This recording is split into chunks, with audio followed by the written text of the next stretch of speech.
เวลา 8 นาฬิกาเป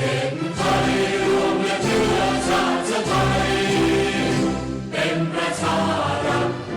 ผ้าไทยของไทยทุกส่วนอยู่ดำรงคงไว้ได้ทั้งมวลด้วยไทยล้วนหมายรักษาบังทิศไทยนิรักสงบแต่ถึงรบไม่กล้า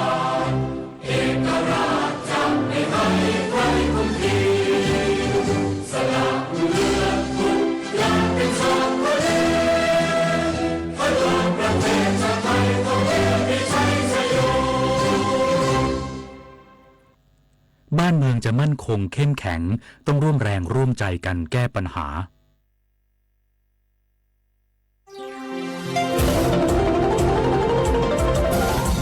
วิทยุแห่งประเทศไทยให้ความรู้คู่ความสุข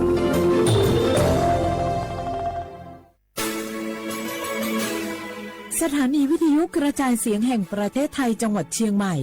AM 1476 กิโลเฮิรตซ์สถานีวิทยุภาคภาษาชาติพันธุ์แห่งเดียวในประเทศไทยที่มีความทันสมัยเชื่อถือได้สร้างอัตลักษณ์กลุ่มชาติพันธุ์สู่สากล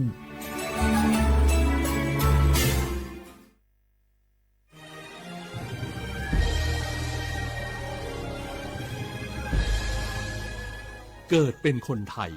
เติบโตบนผืนแผ่นดินไทยจงภูมิใจในความเป็นไทยชาติไทยเรานั้นนับเป็นชาติที่มีความเป็นมาเก่าแก่ยาวนานเรามีภาษา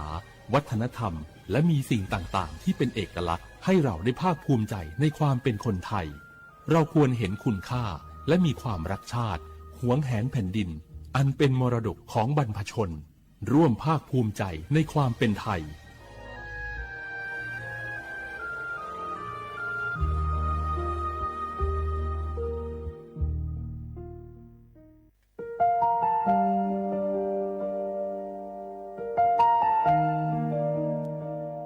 ขอน้อมเกล้าถวายอาลัย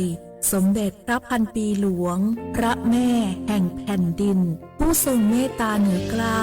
ขอพระองค์เสด็จสู่สวรรคาลัยข้าพระพุทธเจ้าข้าราชการและเจ้าหน้าที่สถานีวิทยุกระจายเสียงแห่งประเทศไทยจังหวัดเชียงใหม่กรมประชาสัมพันธ์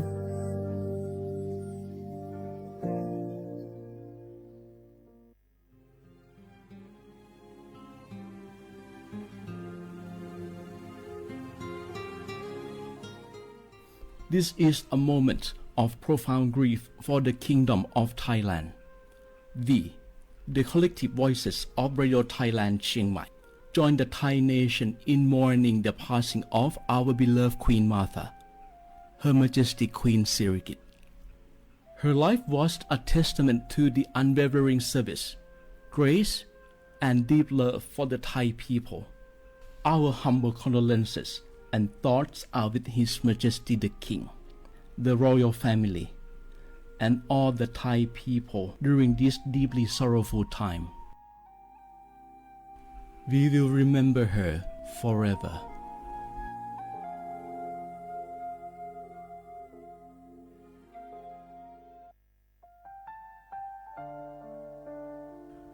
Adua Thai มิขอส่งเผาอามาสมเด็จพระนางเจ้าสิริกิติ์พระบรมราชินีนาถพระบรมราชชนนีพันปีหลวงควยตาโอดาเลียกาชายันดาชอเนมาอายออามามิขอเปียวเนไทยมิขอกะดูอาคาชอเจอกะดูเงเกเนลาหมายแอจิชนีถามิเนเนมาละเควมาเงเลชญาเธอมิเนอาดิมาโยหานาลูอายอนเนเกเนโยเยบอเนมา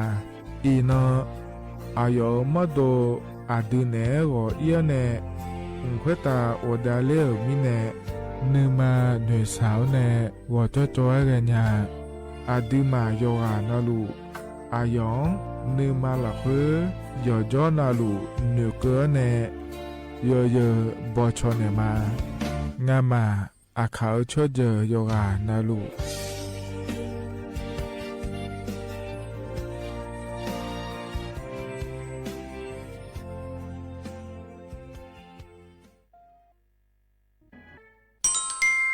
อาเยเนียวเจละเงอันนี้เชวบาลาเชสีอาคนนี้พังอายาโกเชสิเงเนาะแต่ก็คณะรัฐมนตรีบอกเจ้าหลวงอาเยนี้สัญชาติก็กอสาลัวเดินชาวบ้านเนี่ยก็ดูเดและบอกจางอาเดยเนียวเด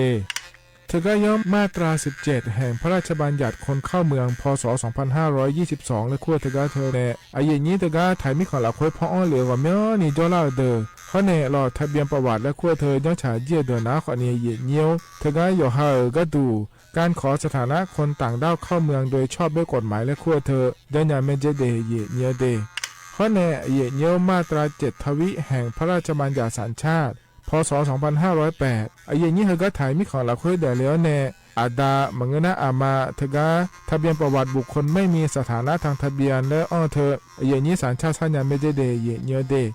ใช่ก็ดูนะขอในกู้เทเมืองหลักค่อยย่อนะเธอก็สำนักบริหารการทะเบียนกรมการปกครองและคุกาชัญญาไม่ได้ยมือยอหลักค่อยนะเยี่ยเนียวเธอก็ในอำเภอยอฮันเนโจดัวรอราชการอายามหลักค่อยอันนี้เชื่อว่าบาลาโกสีอาคนนี้พังอายาโกเชื่อว่าขวงเกนีเดเยเนียว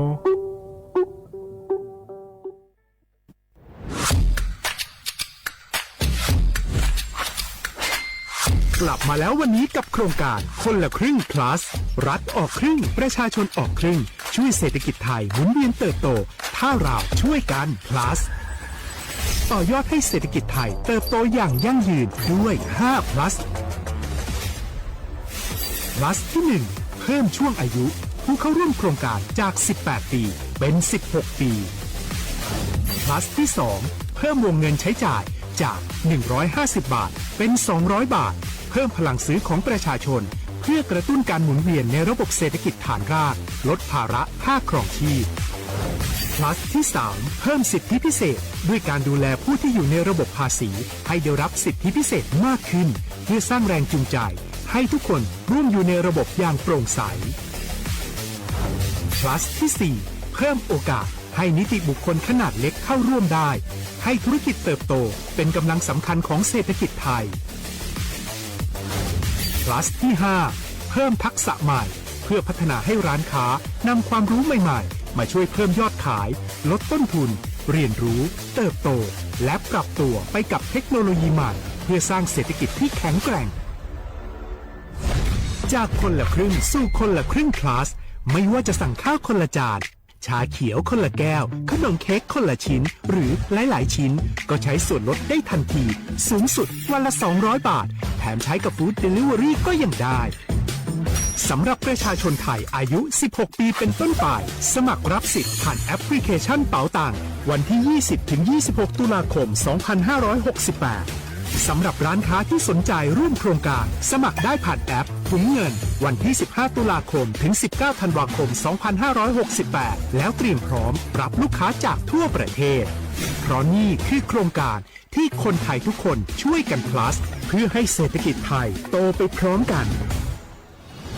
โครงการคนละครึ่ง plus ดำเนินการภายใต้เป้าหมายที่ชัดเจนของรัฐบาลในความต้องการกระตุ้นเศรษฐกิจลดภาระค่าครองชีพให้ประชาชนและยกระดับศักยภาพผู้ประกอบการไทยให้พร้อมในยุคดิจิทัลโดยยังคงยึดหลักความโปร่งใสตรวจสอบได้และป้องกันการใช้สิทธิที่ผิดวัตถุประสงค์คนละครึ่ง plus เพิ่มพลังเศรษฐกิจไทยพร้อมโตไปด้วยกัน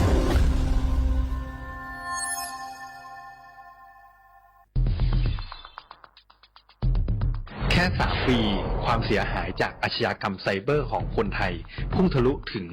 94,000 ล้านบาทหรือเฉลี่ยปีละ 30,000 ล้านบาททุก1 ชั่วโมงเราเสียเงินกว่า 3.4 ล้านบาทให้กับมิจฉาชีพออนไลน์โจรไม่เห็นใจคนอาชีพไหนอายุเท่าไหร่สถานะทางการเงินแบบใดหมอพ่อค้านักธุรกิจนักเรียนแม่บ้านข้าราชการเกษียณทุกคนตกเป็นเหยื่อได้เสมอและวันหนึ่งอาจเป็นคุณหรือคนที่คุณรักเพราะจุดอ่อนร่วมของเหยื่อคือความเร่งรีบขาดสติหรือแม้แต่บางครั้งก็เกิดความโลภจนเกินไปอย่าปล่อยให้การกดคลิกเดียวลิงก์เดียวทำให้โจรยิ้มกว้างวันนี้ถึงเวลาแล้วที่คนไทยทุกคนจะต้องร่วมมือกันสร้างภูมิคุ้มกันอาชญากรรมไซเบอร์ช่วยกันหยุดก่อนที่ภัยไซเบอร์จะทำให้คนที่คุณรัก และตัวคุณเองกลายเป็นเหยื่อ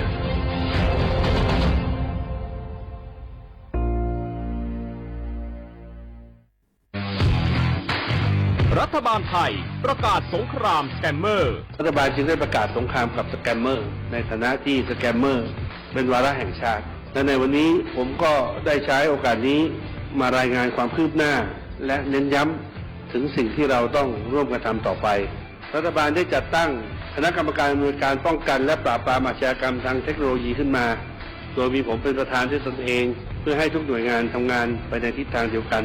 เราได้มีการลงนามบันทึกความเข้าใจระหว่าง 15 หน่วยงานหลักทั้งภาครัฐและภาคเอกชนตลอดจนสถาบันการเงินเพื่ออุดช่องโหว่ทางการเงินและตัดเส้นทางเงินของกระบวนการอาชญากรรมเหล่านี้ให้สิ้นซาก รวมพลังคนไทยต้านภัยสแปมเมอร์นายอนุทิน ชาญวีรกูลนายกรัฐมนตรี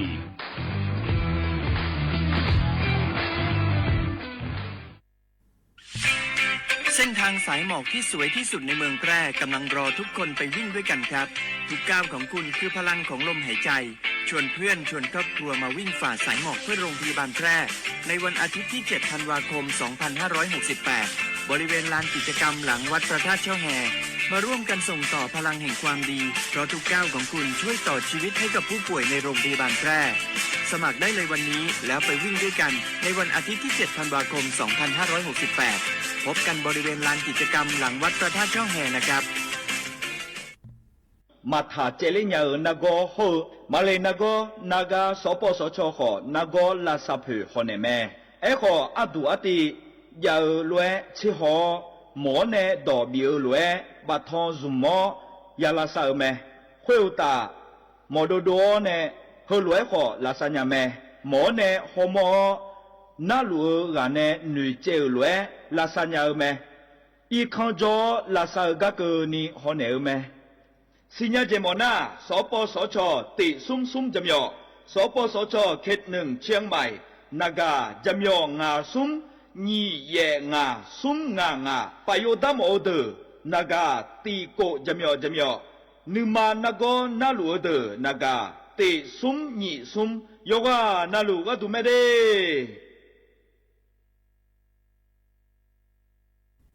ข้าชอเมนู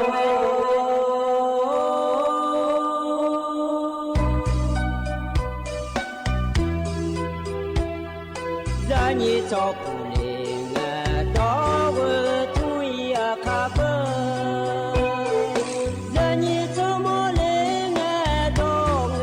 草呀卡不，草怕马西找茶路那一个，什么个那马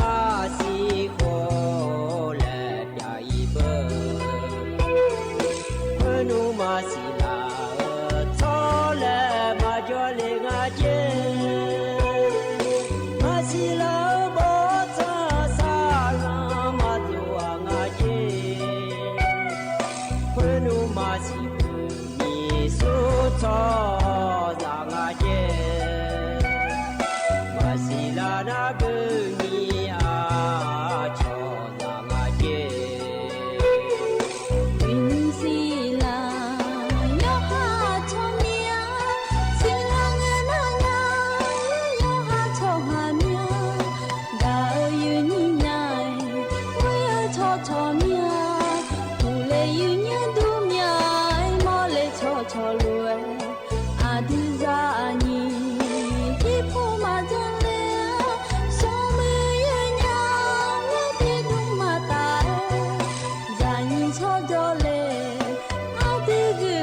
都陪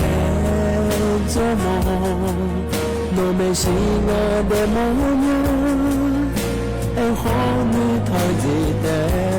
个老娘。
ชอพออุตุธรรมะไอเยนี่มีขยาอยู่ว่านาลุแนวเดยเนียวนุ่มสอกันล้อเยเนียวยอสอนาลุยอนอนาลุทอนจิ้วล้อไอนี่มีขยาอยู่ว่านาลุแนวพยาทอนจิ้วเมียเดยเนียวเดเฮก็มีอมดูนะขอเนี่ยสถานีวิทยุกระจายเสียงแห่งประเทศไทยจังหวัดเชียงใหม่สำนักงานประชาสัมพันธ์ที่3เฮก็เนี่ยยิ่งแล้วทนจุมาดีเธอเนี่ยยิ่งยุ่งแล้วหนูฐานยาเนี่ยก็ดูนะเราเนี่ยสวทเชียงใหม่และมาเธอเนี่ยเราเฮก็เนี่ยทนจุมาดียิ่งอยู่หานาลูแล้วเธอเนี่ยมาข้อไปในมาเฟซบุ๊กไปในมาคนเนี่ยเราเนี่ยติ๊กต็อกพอไปในข้อนี้ข้อเนี่ยไม่เดยเยอะเดยนุ่มชอนะข้อเนี่ยเราจะงาปากาบมั่วอาอย่างมันพัชลามีเนี่ยเฮกามีมั่วดูจอเนี่ยทนจูลุมาเนี่ยเราจะไม่นำมาข้อปากาดูนะเราเนี่ยAM ที่พายาสิเชโกกิโลเฮิร์ตซ์เหรอเนี่ยตัวก็จะพอเนี่ยน่าเห็นไหมเฟซบุ๊กปากาดูนะข้อเนี่ยเธอเนี่ยมีมั่วดูเฟซบุ๊กกับชมย้อนนะเราเนี่ยสวทจุดเชียงใหม่AM 1476กิโลเฮิรตซ์ทุล้วนเนี่ยชมย้อนหนาหรอแต่ก็จะพอในข้อนี้นะหายาข้อเนี่ยงาTikTok ว่าปัวเนี้ยมาชิแม่เนี่ยเราเธอชมย้อนนะโอคนเล่าข่าวแล้วบทธรรมะเดTikTokเราคุยนะเราเนี่ยโอคนเล่าข่าวและบทธรรมะไอ้เราแต่ก็จะพอในข้อเนี่ยเราเนี่ยข้อเนี่ยไม่เดเนี่ยเดที่คนเราจะได้มาเนี่ยมินนะเราเนี่ยมินนะเฮกามีมุดมาจ่อจะมีเนี่ยอายะจังฐานเนี่ยบิดายเดยเนี่ยเดเธอจะมีเนี่ยงานแล้วก็นั้นมีนาเดือไทยมีของเราเฮือนะเราวันอยู่ราชการแล้วขั้วอันนั้นฉลางานเนี่ยราชการปากวนาบินาเนี่ย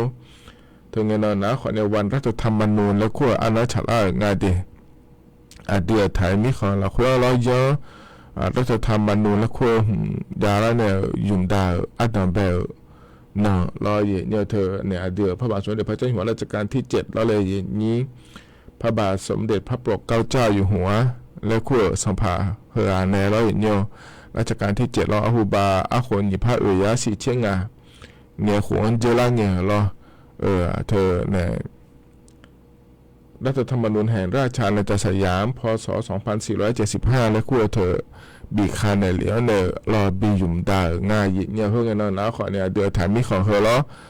อยู่แล้วแต่เธอสอันนี้เนี่ยเลือกตั้งและคู่บีจ้าเนี่ยส่วนนายกรัฐมนตรีบีเกอร์หมอเนี่ยเลยเลิกสบีเกอร์หมอเนี่ยเลยเลิกชอเชียเนี่ยเพื่อนเนี่ยหยุ่มดาละอันนั้นเดียเนี่ยอินนังก็ขอเนี่ยรอเนี่ยเธอหยุ่มดาลุแม่เนี่ยกฎหมายรัฐธรรมนูญและขั้วถึงเราเยอะย้อนหือดูเดือเดี๋ยวที่มันถึงก็เดี๋ยวพระบาทสมเด็จพระเจ้าอยู่หัวเนี่ยถึงก็บีเกอร์เหลือก็ดูเนื้อเกออันนั้นเดเลมีนาเนี่ยง่ายเยอะเดอินนะขอในราชการอันนั้นอย่างพระชาลาหลวงถึงก็รอหยอกมุ่งดูสวทเจ้าหมายในที่ขอหลวงและพระเจ้าดามาเยอะก็ก็ยอมอยากก็แล้วถ่ายจะมารอเยอะถึงก็ยุ่งเดือดถ่ายมิของเขาเนี่ยกัมพูชามีของปาแม่รอก็รัฐบาลเยียแม่รออาคารโนอายามพักยาหรือว่าจะกาดันเนี่ยมาเดจันทเนี่ยนะฮะเนี่ยแม่ที่เขาหลวงเจ้าดามาเนี่ยคือกันเลยนะรอเนี่ยอันนั้นจะแม่จะกาเอกาดันเนี่ยมาเดเนี่ยเดอินคือกันรอเนี่ยนะทอนเจอเดืออาคารอันนั้นนะฮาลาที่นั่นฉลางเดเนี่ยเดบลาสีนะขอเนี่ยเช่นนี้สิเราเนี่ยอาคนนะเสที่ของอาเดียเนี่ยเดไทยอันนั้นนะเราเนี่ยอินนะขอเนี่ยเธอเนี่ยวันพฤหัสบดีแล้วไงเนี่ยเราอันนั้นนะอันนั้นเชติเราเนี่ยบาลาสีนะขอเนี่ยเธอเนี่ยเราธันวาคมเดียเนี่ยเดอาโคนะขอเนี่ยนิพางายาโกชี่เดียเนียวเฮนะขอเนี่ยโคโตละโตละนี่แม่ทอนเจออีนออายามละคุยเนียวเฮกาลองก็แหลมทางมันจะการดันมีนะแต่ชัดจิบยุ่มเลยพระบิณหาได้เนี่ยเรายุ่งเฮกาพันบิณหาได้เฮกาเฮยุ่มนะงามีบีและงาเดียเนี่ยเดียที่ขอร้อยนะเบียวตามา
แต่ก็ยังพอในบินาหาดาแต่ชาแต่ก็จะยุ่งนะรอเยเนียว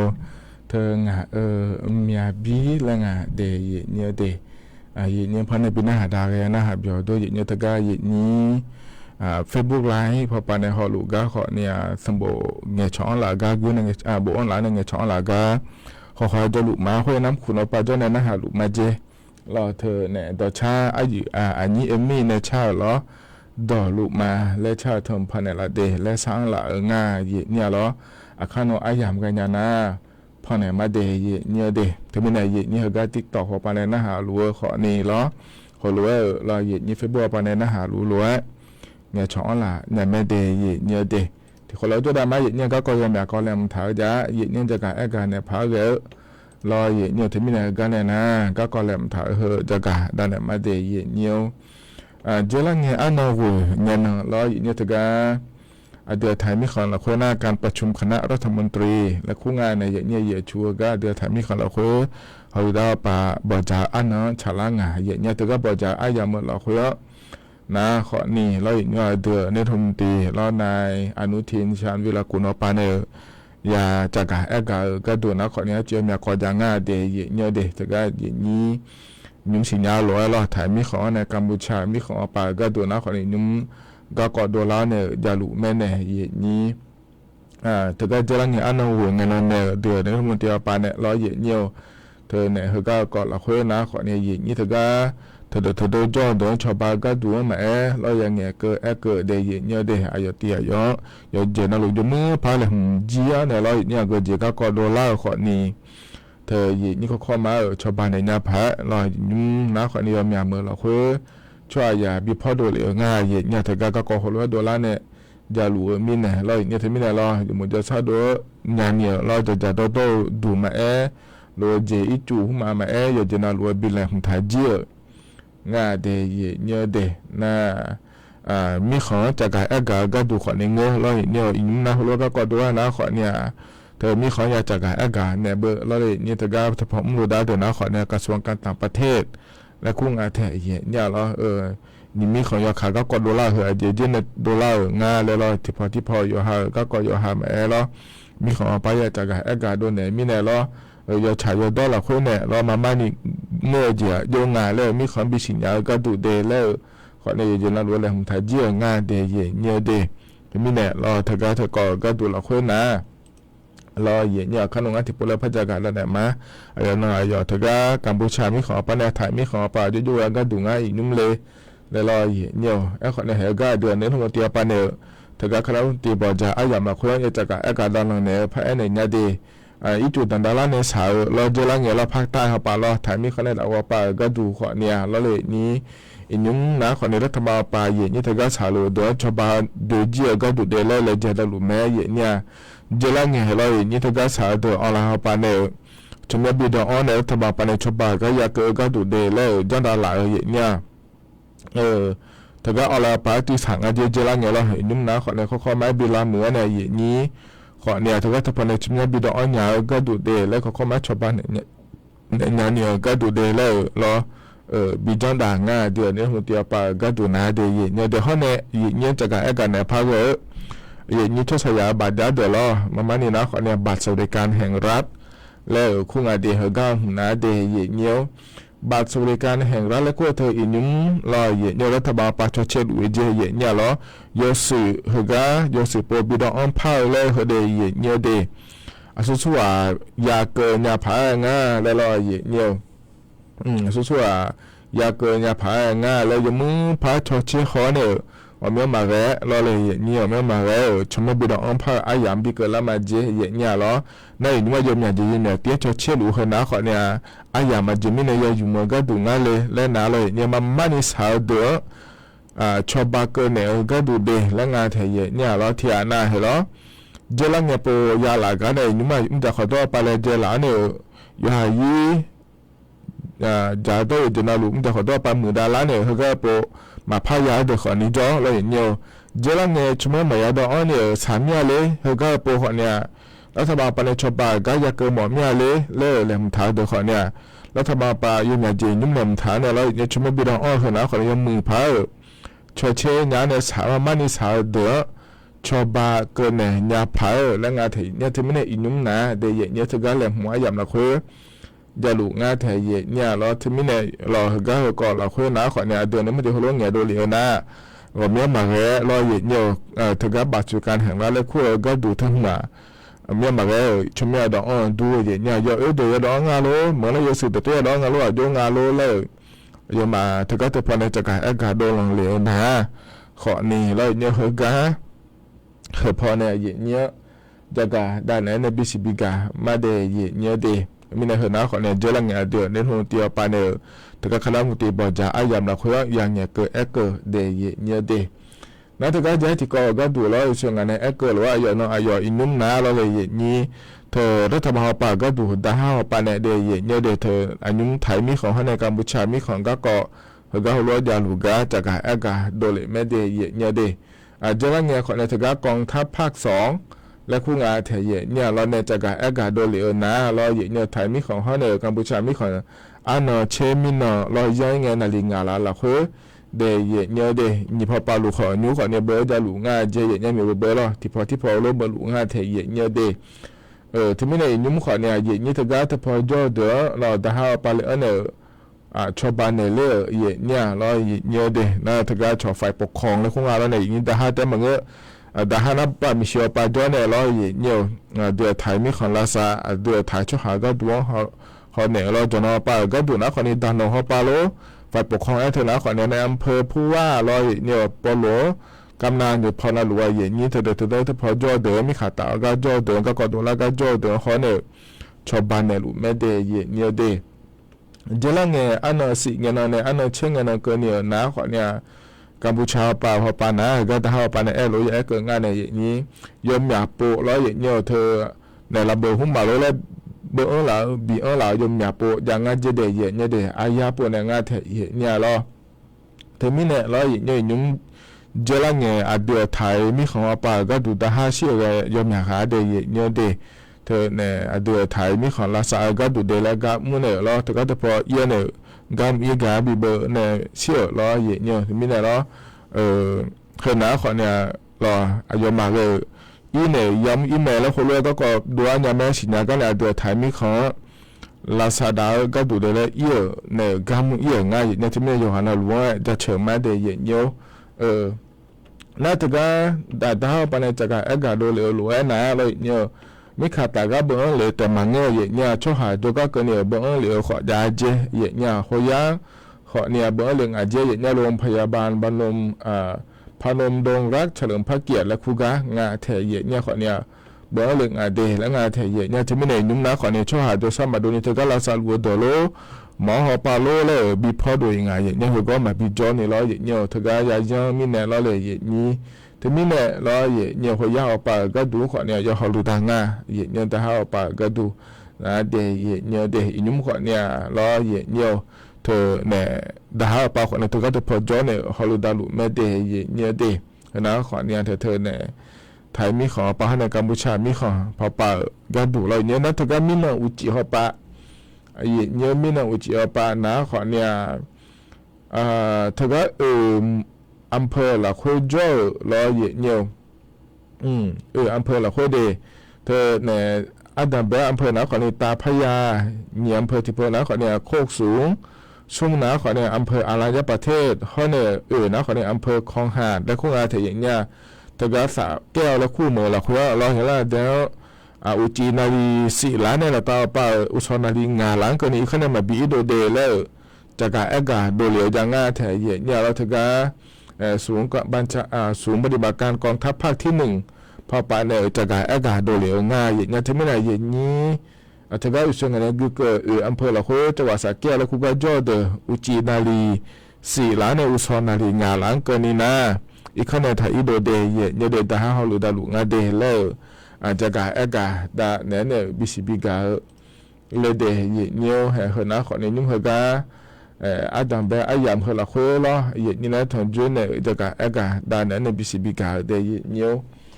ก็นี่นะสังหลาหลัวล้อเนี่ยอันนี้มีในชาต่อชาพอเนี่ยละเดแล้วงานไทยนี่ถือก็นี่เฟซบุ๊กพอในหาหลัวในสังหลาล้อที่มีในต่อชายุ่มนะหาดามาเดล้อดอลูมา เลยชาแต่ช่างงานอย่างเงี้ยอย่างนี้ไม่สร้างหลายเดือนแล้วที่ขอรู้นะฮะเบียดามาอย่างเงี้ย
ธนาขอนี่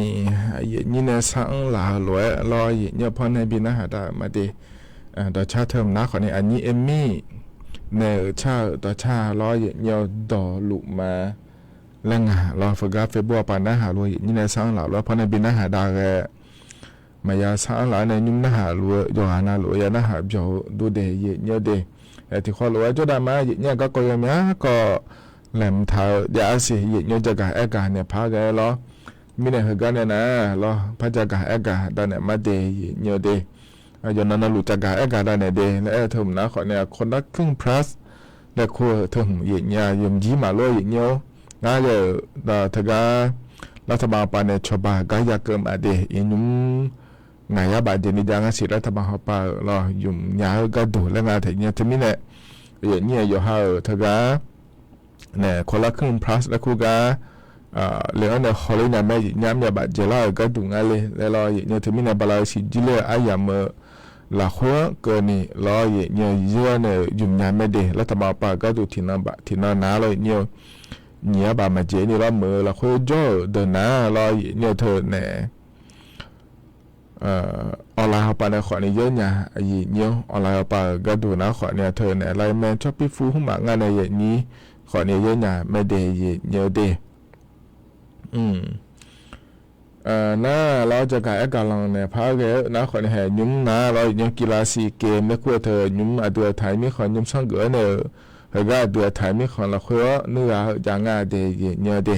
เดี๋ยวละเงี้ยนะขอนี่กัมพูชามีของป่านะเราอย่างเงี้ยเธอก็กีฬาเนื้อก็ดูลากันเนี่ยเราอย่างเงี้ยกีฬาเนื้ออันต่อมาเป็นดามินาเนี่ยโอ้ยจริงอ่ะโยฮานาลูแล้วขอเนี่ยยุ่มเกิดขอเนี่ยโยฮานาลูยอมมีขอนาลูกัมพูชามีของบางเงินนะเราไทยมีของจนเนี่ยกีฬาเธอเนื้อลูแม่อย่างเงี้ยซีเกมแล้วกูเธอเราอย่างเงี้ยเดี๋ยวละเงี้ยเราเลยนี่มีนาอุจินาลีแย่ละคุยกันนี่นะเราอย่างเงี้ยยุ่มอดีตไทยมีของนะขอเนี่ยเธอเนี่ยเหรียญทองรออย่าดูยาถ่ารองาเดและตัวก็งาเทเยยังเหรียญทองถึงแต่ขอเนี่ยเชื่อสิหุ่มยาถ่างที่ไม่ได้ตัวหลวงนะสุ่มเชื่อหุ่มจะนี่งาเดนุ่มยาถ่ารออดีตไทยมีขอเนี่ยดาโอตานะขอเนี่ยเธอเนี่ยรอเยี่ยวอินโดนีเซียมีของงาเดเยี่ยวเดเหรียญทองหุ่มยาถ่างาเทเยี่ยวที่มีเนี่ยรอเยี่ยวย้อนนาลุขอยาไม่เดเยี่ยวเดบาอันนี้เช่เงี้ยนั่นก็นี่ฮะก็ดูไทยมีของรอเนี่ยเธอกีฬาซีเกมแล้วก็เธอเนื้อจารุไม่ได้เนี่ยเดเพราะนั้นคนนี้ที่เกาะรออันนั้นจะที่เกาะก็ดูนะคนเนี่ยเธอวิวชาชอเชี่ยพอปานเนี่ยเนี่ยเดวิวชาชอเชี่ยพอปานเนี่ยจะกะเอกานะรอเนี่ยอีน้องก็นี่เนี่ยรออีน้องก็นี่นะเราจะแจกงานเจเนี่ยเราจะแจกก็ดูนะขอในเขาก็เมื่อเราคุยนะเราเนี่ยเชื่อสมัยนี้เชื่อองศาก็นี่ละแล้วอย่างงานเจเดย์เนี่ยเดย์ไอ้คนเนี่ยต้องตาปากดจกดดัวปาก็ดูนะเราเนี่ยองศาเนี่ย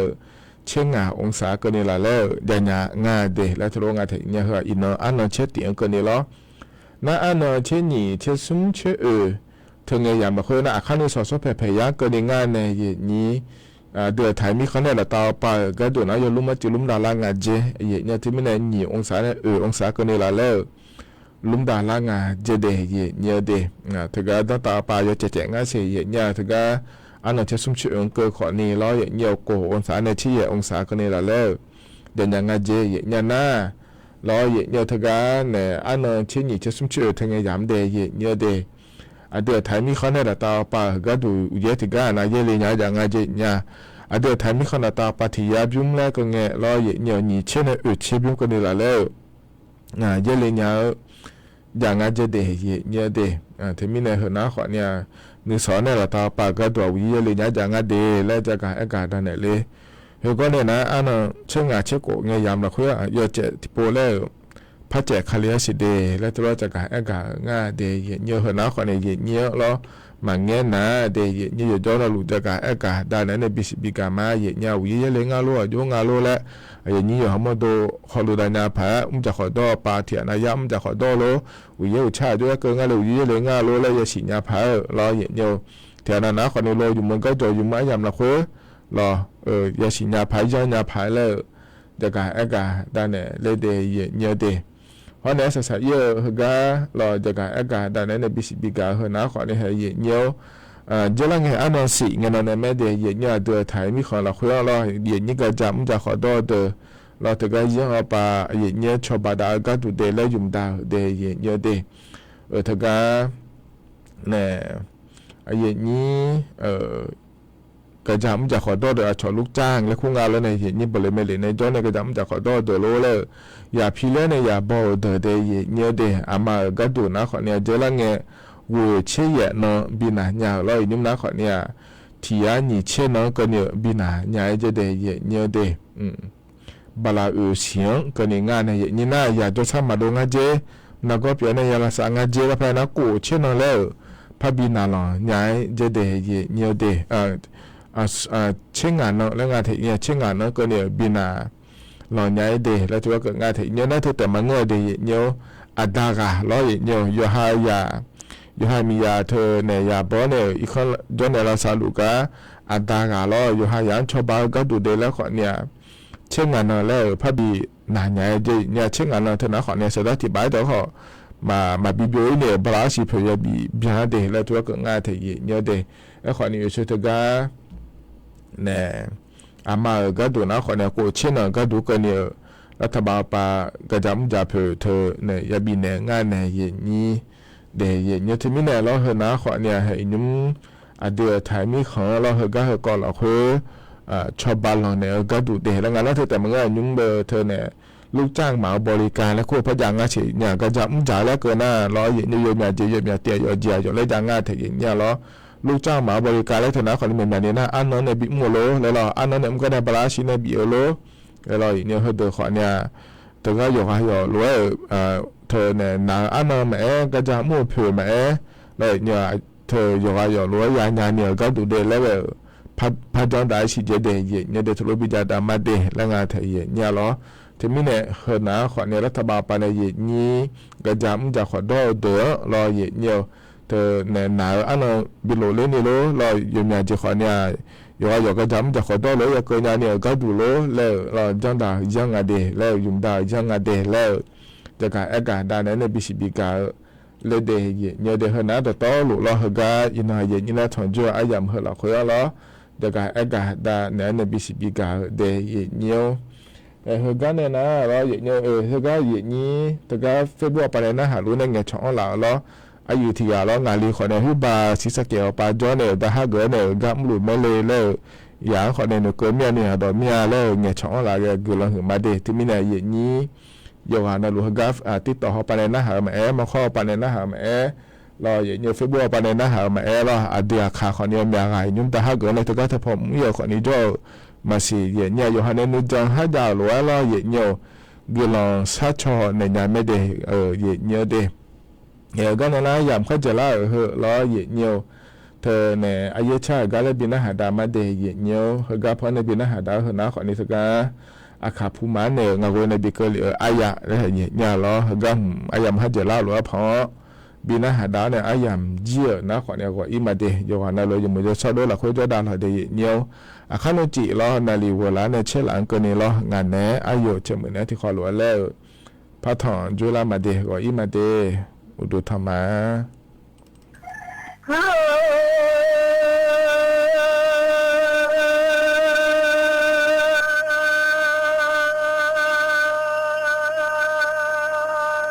และนี่สจอ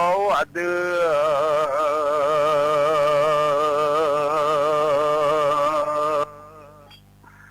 กินเดือเดขัลวาบิโอมังเลมาเด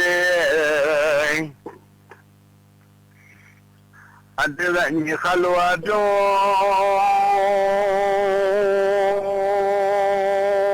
งจีมังเลมันโนมิจิเดลข้าซาโซมังเลมาติมาโมซิอาดิเคขอลาเล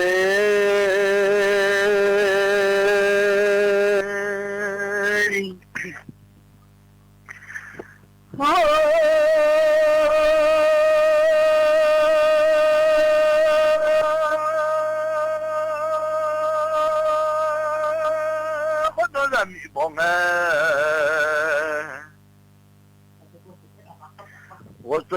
下哟了有波几波，下个一个哦呢，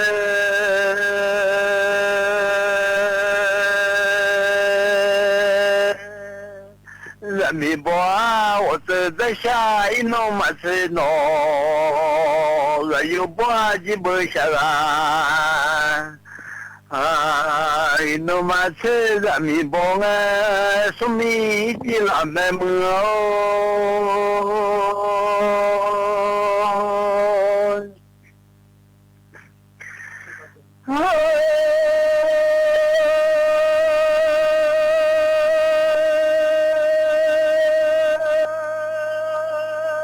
Ra yêu bông nghèo cứ bao. Nó cứ là gà lên nghe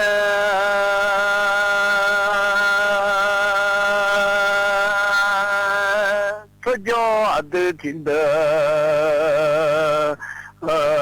là từ là nhị khá lô nhưng mà ngỡ lệ bà đê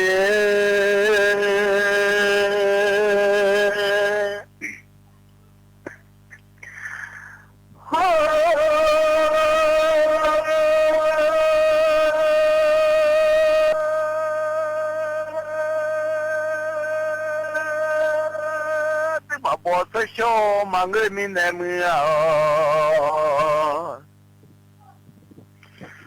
mưa mà bỏ tới show mà người ít chứ mà về lê nó còn có sỏi mà người mình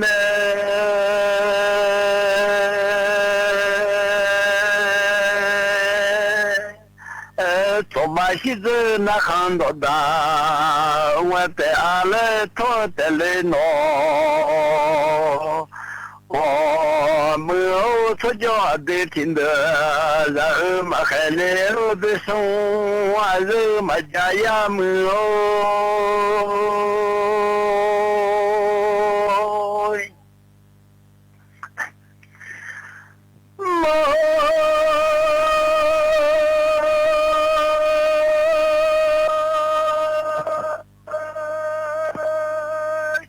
ở bên sông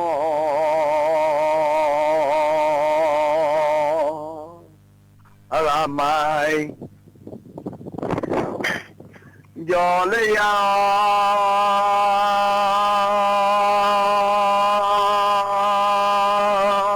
Obama dia yazi dale mai chuya no mưa mi mama dia ya ho dale mai chuya de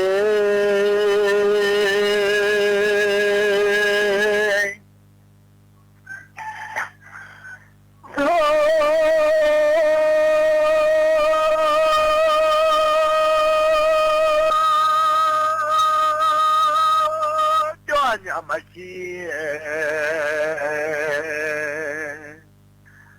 thế đã nó mà thế ra số tự ya gì đã gạt à de à cả số tự ya gì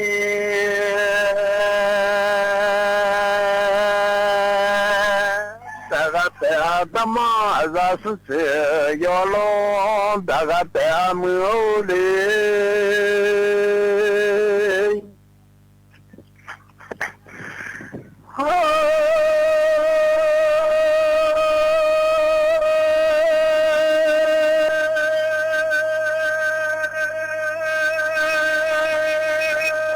người nào hủy lô lô mà dù thì ta khóa bất sang nói mà dù ya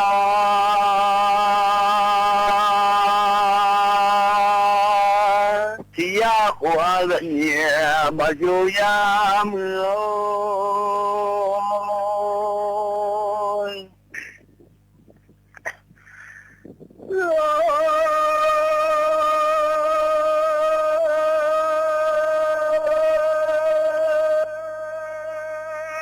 cho nó nhà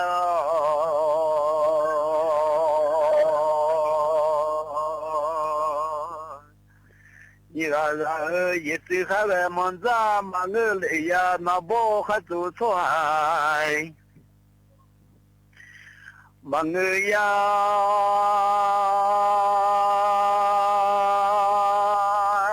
一直还来忙着了，那么久啊，那么想。累呀，那不还走错啊？老农不但是皮呀，妈妈下累呀，老嘞么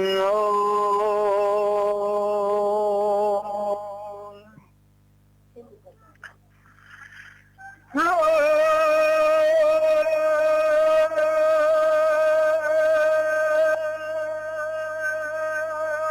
你头就那鸟。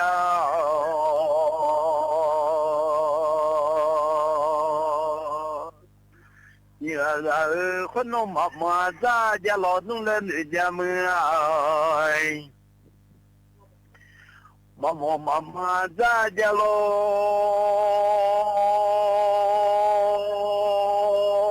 弄了女 ประเทศเสนอข่าวต้นชั่วโมงรู้เร็วรู้จริงเกาะติดทุกสถานการณ์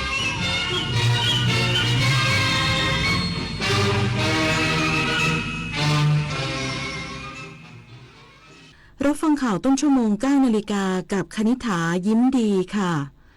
กัมพูชาเปิดฉากยิงด้วย BM-21 ในพื้นที่จังหวัดสุรินทร์ตั้งแต่เช้าตรู่และยังคงปะทะกันต่อเนื่องเป็นระยะอำเภอพนมดงรักพบกระสุนตกแล้ว72ลูกอีกสักครู่กลับมาติดตามรายละเอียดค่ะ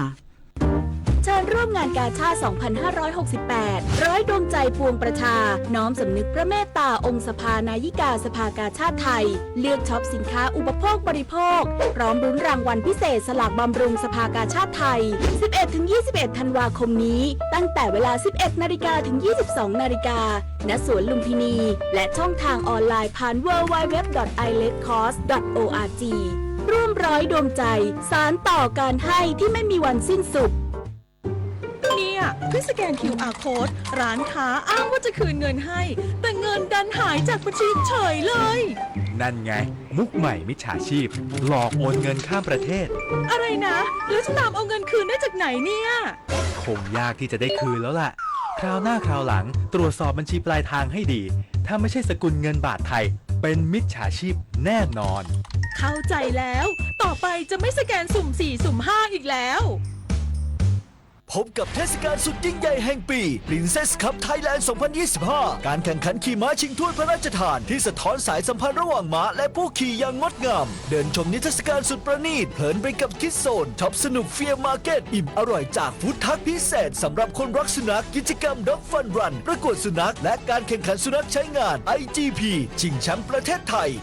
22-28 ธันวาคมนี้ที่สนามเป้าเข้าชมฟรีขนพบความสุขของครอบครัวได้ที่ Princess Cup Thailand 2025ยังยิงยาวปากกระเป๋ายิงฉุบโอ้ขี้โกงอ่ะไหนบอกว่าจะออกโค้ดบทเรียนเรื่องความซื่อสัตย์บางครั้งเริ่มจากเกมเล็กๆแค่1เกมแต่การไม่โกงในวันนี้อาจกลายเป็นรากฐานของคนดีในวันหน้าเด็กไทยทุกคนไม่ยอมต่อการเอาเปรียบสังคมไทยในอนาคตจะเต็มไปด้วยคนรุ่นใหม่ที่ยึดถือความถูกต้องโปร่งใสและกล้าปกป้องความจริงเริ่มต้นความซื่อสัตย์จากเรื่องเด็กๆเด็กไทยไม่โกงใครและไม่ให้ใครโกงกัมพูชาเปิดฉากยิงด้วย BM-21 ในพื้นที่จังหวัดสุรินทร์ตั้งแต่เช้าตรู่และ